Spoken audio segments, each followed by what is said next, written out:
These latest headlines from ABC15 are sponsored by Lerner and Rowe Injury Attorneys. One call, that's all. Hey there, I'm Ford Hatchett with your top stories from ABC15 Arizona. First, new concerns from Valley schools that changes to the FAFSA forms may prevent more lower-income families applying, potentially causing those families to miss out on some much-needed help.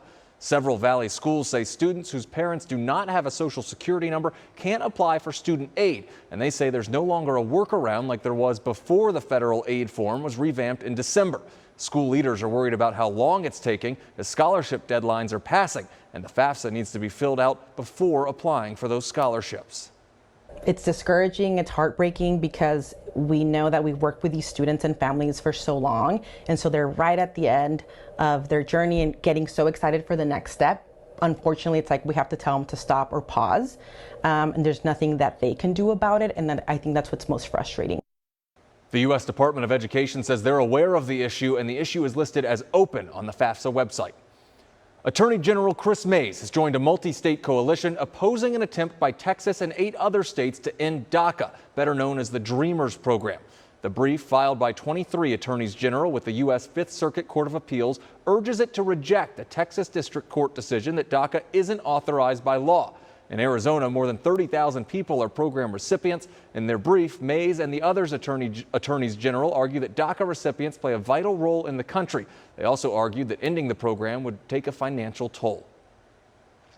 Helping those who need it the most. More relief on the way to food insecure communities throughout Maricopa County.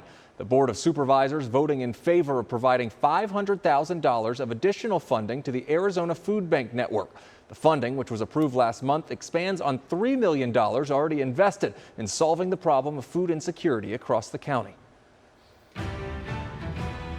In an effort to avoid running dry, cities and states are constantly looking at new water options. That's why Wednesday, the Phoenix City Council will vote to spend up to $300 million over the next several years to renovate and bring back online the Cave Creek Water Reclamation Plant.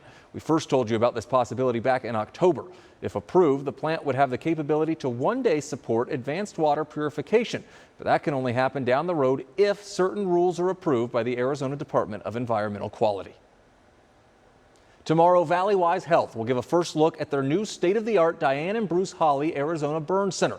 Tours will be led by Dr. Kevin Foster at the 72,000 square foot center, which is triple the size of the current burn center.